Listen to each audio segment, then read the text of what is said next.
Le cœur d'une mère. Beaucoup de mères se retrouveront dans ce texte et je pense aussi des pères. Parce qu'il n'y a pas que les mères qui ont un cœur. Les pères aussi ont un cœur. Je parle d'une mère parce que j'en suis une, mais il y a aussi des pères. Donc ce texte va parler du cœur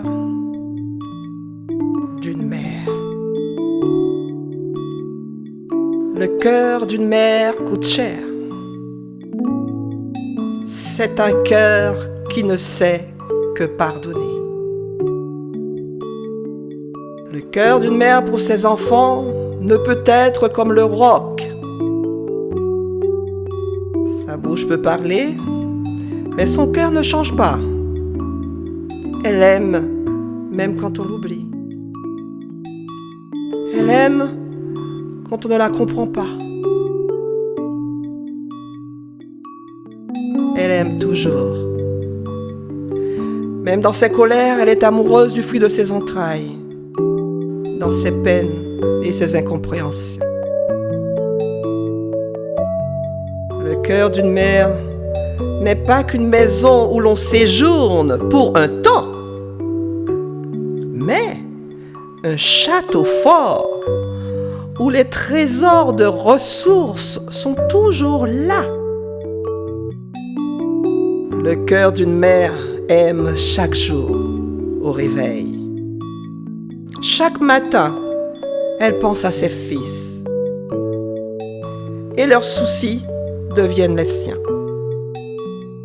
Vis ta vie, fils, fille, mais veux-tu bien penser que tu attristes le cœur de ta mère en la jugeant et en l'oubliant? Tu ne connais pas sa propre histoire.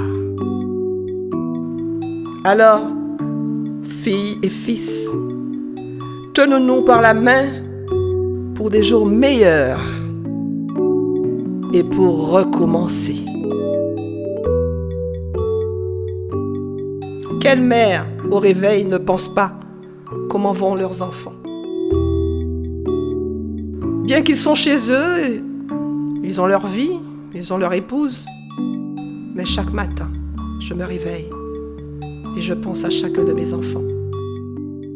Je n'ai pas une grande maison à leur offrir, je n'ai pas les moyens pour leur donner de l'argent, mais je pense à eux et, comme beaucoup de mamans, on ne peut s'en empêcher.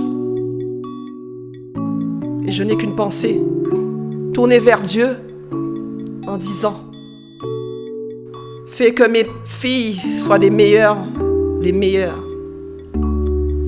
mères exemplaires, et fais que mes fils soient des pères responsables, que leur manque ne prenne pas le dessus sur leur aptitude, et qu'ils soient des pères et des époux, et que mes filles soient des excellentes épouses. Voilà le cœur